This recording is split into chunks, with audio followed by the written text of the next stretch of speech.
Hello there, this is James Oscroft, the James 1978, and Jesus, tap dancing Christ, the run-up to this Halloween will be packed solid on this channel, because on top of being commissioned to review 3 Blumhouse movies, and haunted into reviewing the entire Halloween movie franchise by the ghost of Watcher Azazel, including the new movie released this month in a separate video, I've also been commissioned to review the made-for-TV teen Nick horror movie from the turn of the millennium, if you can even describe a film aimed at 13-year-olds as horror, entitled Cry Baby Lane. So thankfully, given that there are so many other films that I have to review before the 31st, literally the only thing you need to know about Cry Baby Lane is that it's merely an episode of Are You Afraid of the Dark, dragged out to 70 eye-gougingly tedious minutes, but which, being a standalone movie rather than an episode in a series, doesn't require the framing device of The Midnight Society to bookend the story,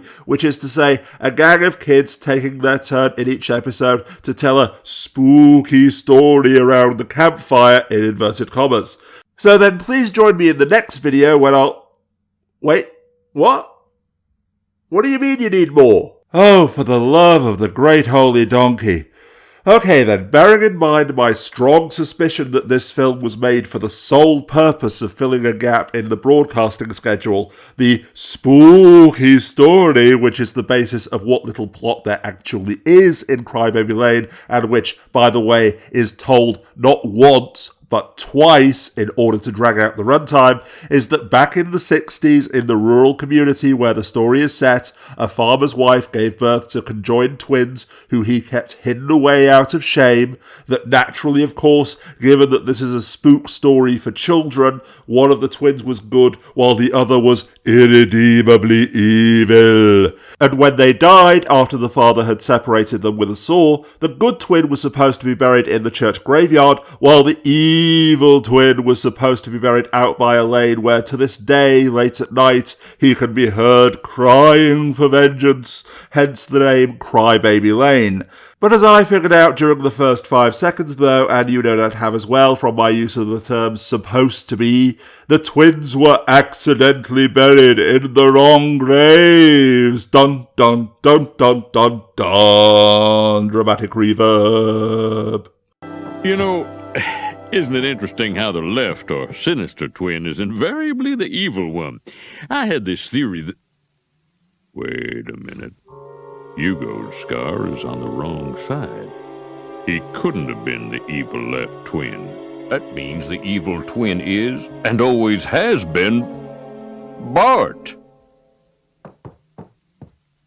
Oh, don't look so shocked. A fact that ultimately means absolutely nothing and doesn't affect the story in the slightest, because the stupid and bullying older brother who accidentally released the spirit as part of his seance prank could have just as easily held it on Cry Baby Lane instead of in the churchyard, since obviously the evil twin spirit has to be unleashed, otherwise there wouldn't be a film, and this revelation for the sake of a revelation is just one example of how this utterly meaningless waste of time meanders along pretending to have revelations and subplots because that's what real films have, which are either then abandoned or utterly irrelevant, such as the funeral director who originally tells the story being hated by the protagonist's mother, apparently because of what happened at her own mother's funeral, a fact which supposedly lays the groundwork for his admission that he's a bad undertaker and that he is the one who accidentally put the twins in the wrong graves,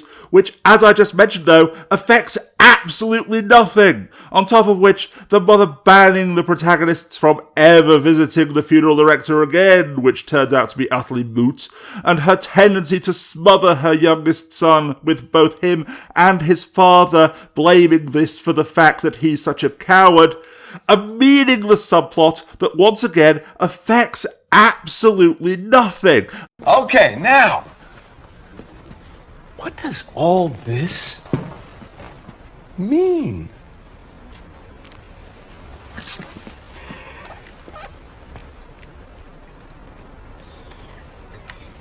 It means nothing. It means nothing! As well as there being at least one character, specifically the token black kid who is obsessed with Lord of the Rings, who not only literally has no reason to exist in this story except as a token nod to diversity, because literally any possessed character could have knocked out the Undertaker towards the end, and even then, knocking out the Undertaker was just thrown in as a pitiful attempt to add token suspense. But also, given that the Lord of the Rings books are probably above that character's reading level, and the first Lord of the Rings movie wouldn't come out for another year, this character was obviously supposed to be obsessed with Harry Potter, but Nickelodeon either couldn't afford or didn't want to have to pay for the rights. But even leaving aside all of the ways that this hideously dragged out and jerry-rigged mess pretending to be a movie utterly falls apart if you can stay awake long enough to think about them, reading the Wikipedia page links down as the underbar, I'm not surprised in the slightest that this sleeping pill pretending to be a movie was broadcast precisely once and then completely forgotten about for 11 sodding years, except by masochistic nerds who apparently convinced themselves that it had to have been banned for the crime of giving people who think that watching paint dry is too stimulating an effective audio-visual sleeping aid, since the fact that the person who paid me to review this film actually likes it is as incomprehensible to me as the idea of liking a massive bowl of plain, unsalted and unseasoned white rice or a giant pile of white bread and mayonnaise sandwiches, because to quote Monty Python's chartered accountancy sketch, It's dull! Dull! Dull! My God, it's dull! It's so desperately dull and tedious and stuffy and boring and desperately dull! And even if it had simply been another episode of Are You Afraid of the Dark, assuming that it even had enough of a pretense of a plot to actually be stretched out that far, it still would have been nothing but a pitiful and meandering mess, desperately groping around for a moral message, point, purpose, or reason to exist of any kind. A movie made for TV. Bad dialogue, bad acting, no interest. Too long with no story and no sex.